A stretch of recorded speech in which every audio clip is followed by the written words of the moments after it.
என்று சொன்னார். பிரியமானவர்களே, தேவனுடைய பிள்ளைகள் தனித்துவமாய் பரிசுத்தமாய் வாழ்கிற பிள்ளைங்க எங்க போய் உட்கார்ந்து இருக்கிறோம்? நாய்களோட கூட பன்னிகளோட கூட நம்ம என்ன செய்யறோம்? போய் ஆமா, அந்த ஆசீர்வாதத்துக்கு நம்ம அப்படி இருக்கக்கூடாது. நம்ம ஆசீர்வாதம் அப்படி கண்டு போக கூடாது. கர்த்தருடைய பிள்ளைங்க பரிசுத்தவான்களாக இருக்க வேண்டும். அதை சொல்லுவாங்க.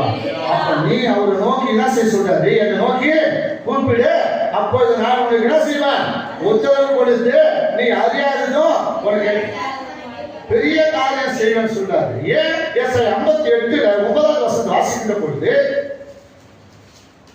ஏசாயா 58:9, அப்பொழுது நீ கூப்பிடுவாய், கர்த்தர் மறு உத்தரவு கொடுப்பார், நீ சத்தமிடுவாய், இதோ நான் இருக்கிறேன் என்று சொல்லுவார்.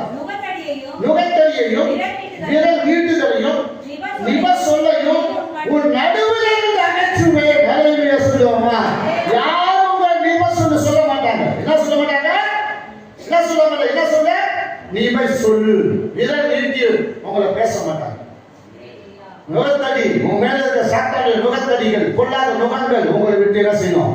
எல்லாம் அகன்று போகும். ஒருவரும் உங்களை விரல் நீட்டி பேசாதபடியே ஆளுகளெல்லாம் நடுவில் இருந்து கர்த்தர் என்ன செய்வாரு? அகற்ற போகிறார். தடைகளை உடைக்க போகிறார். கட்டுகளை உடைக்க போகிறார். உன் பிரச்சனைகளை மாற்ற போகிறார். பொல்லாத வல்லமைகள் அழிக்கப்பட போகிறது. உனக்கு எதிரான தீய சக்திகள் வல்லமைகள் ஒன்றும் இல்லாமல் நிறுவனமாக போட போகிறார்.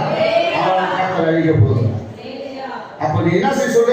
நீ கூப்பிடு, கர்த்தர் மறு உத்தரவு கொடுப்பார், நீ சத்தமிடுவாய். அப்போ சொல்றாரு, நான் சொல்றாரு, இதோ நான் இருக்கிறேன் என்று கர்த்தர் உனக்கு மறு பதில் கொடுப்பார். அதுதான் சங்கீதத்துல நீங்கள் 91வது சங்கீதம்